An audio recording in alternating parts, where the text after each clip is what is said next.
స్వాతంత్రం వచ్చింది. ఆ స్వాతంత్ర సమయంలో సీతారామరాజు ఎలా దాడి చేశారు అనేది అతివాది ఎలా పోరాటం జరిపారనేది మీకు ఏకపాత్ర ద్వారా తెలియజేస్తారు. 15 నిమిషాలు ఉంటుంది. దయచేసి కోఆపరేట్ చేయండి. Thank you. పట్టుకోకు. ఎంత దారుణం, ఎంత క్రౌర్యం! తరతరాలుగా ఈ మన్యం వాసులు అనుభవించే అడవులను సర్వే చేయించి అందులో అమాయక మానవులు ప్రవేశిస్తే క్రూర మృగాల్లా వేటాడతారా బ్రిటిష్ నికృష్ట కిరాతకులు. ఎంత అమానుషం! స్వేచ్ఛగా పశువులు మేసే బీళ్ళకు కంచి వేయించి అందులో మేతకని పశువులు ప్రవేశిస్తే బందీల దొడ్డులో బంధిస్తారా కర్కశులు. ఎంత అమానుషం! పెద్ద పెద్ద కొండలు సైతం బద్దలు కొట్టి ఎండకు నన్నెత్తి కరుగుతున్నా, పులికి లాంటి రాళ్ళకు పాదాలు పగులుతున్నా, కొండలపై రోడ్లు వేసే అమాయకులపై అత్యాచారమా?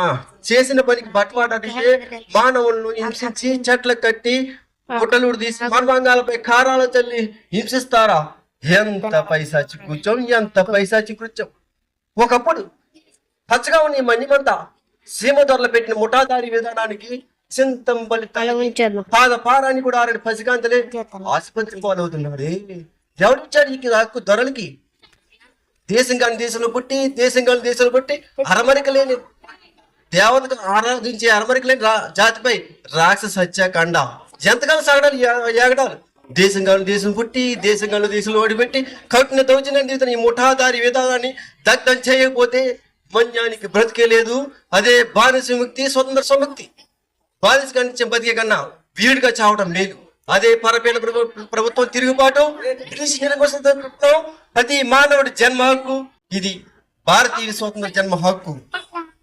ఈ సీమలో ఈ సీతారాముడు ఒక్కడే కాదు, మన్యం వీళ్ళ కంట కొన్న ఊపిరి ఉన్నంత వరకు ఈ సీమధర శబ్దం భరతఖండంలోనే వినిపించడానికి వీల్లేదు.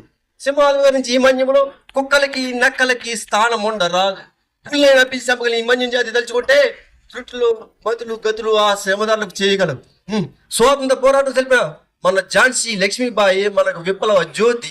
ప్రేగులు ప్రోగైన వెన్ను చేరిగిన తెలుగు బాలుడు మనకు వెలుగు బాట. ఆ జ్యోతి కాంతిలో, ఆ విప్లవ బాటలో స్వాతంత్ర సెలవుల వారికి అసాధ్యమే లేదు, అపజయం లేదు. అతనే మానవుడు, ఆ మానవుడే నేను. అల్లూరి సీతారామరాజు. చూడండి, యుద్ధానికి సిద్ధంగా అదు సింగన్న చెప్పిన కో టైటిల్ వాళ్ళే ఉంటారు. మన మన్య సంపదలు తెగమెక్కి కైపెక్కి ఎలా నడుస్తున్నా చూడండి. నేను వాళ్ళ సైన్యాన్ని పక్క భాగంలో పనిస్తాను. యుద్ధానికి సిద్ధంగా ఈ సీతారామరాజు తలుచుకుంటే మీరెక్కడున్నాను సముద్రం దాటి లండన్ నగరం సాధించకుండా సముద్ర గర్భాంతరం శాతీర్ణ ఆమె పల్నాటి పేరు హనుమంతుని కాల్చా మీరు గంట చేత నీకు జట్టుట కాల్చరా కాల్చిన తర్వాత నాకు గుండెలో చిందే ప్రతి రక్తం